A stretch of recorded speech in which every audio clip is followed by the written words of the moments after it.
Hemşehriler. Sakın. ਰੌਲਾ ਪਾਉਣ ਹੈਗਾ ਅੱਗੇ ਹਾਜੀ ਅੱਗੇ Hacı.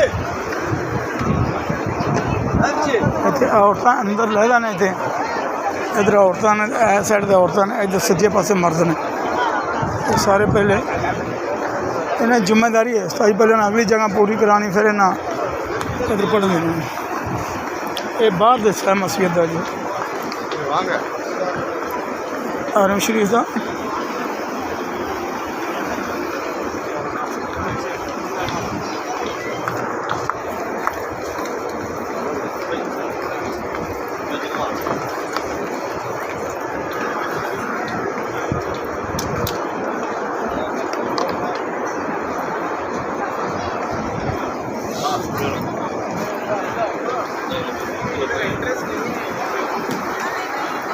ਆਸਤਾ 84 ਨੰਬਰ ਗੇਟ ਹੈ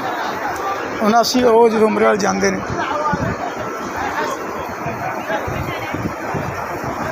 ਆ ਬਿਲਡਿੰਗਾਂ ਪਿੱਛੇ ਏਡੀਆਂ ਉੱਚੀਆਂ ਬਿਲਡਿੰਗਾਂ ਨੇ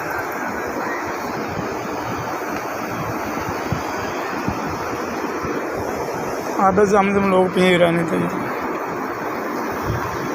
उस्ताद उन्हें बड़ा साइंसदान हिसाब लाया इतों पानी बाहर नहीं निकल सकिया अब 85 नंबर गेट है इनमें 86 हर गेट तो बैठे हैं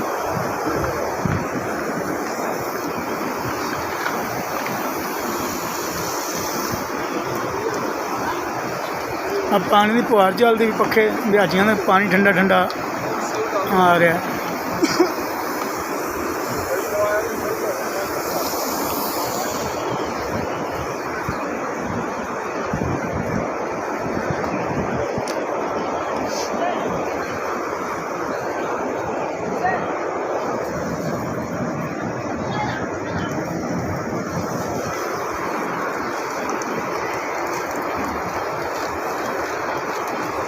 मक्का टावर के कोल जी है बाहर पानी के फुहारे चार्ज कर टाइम बड़ी ठंड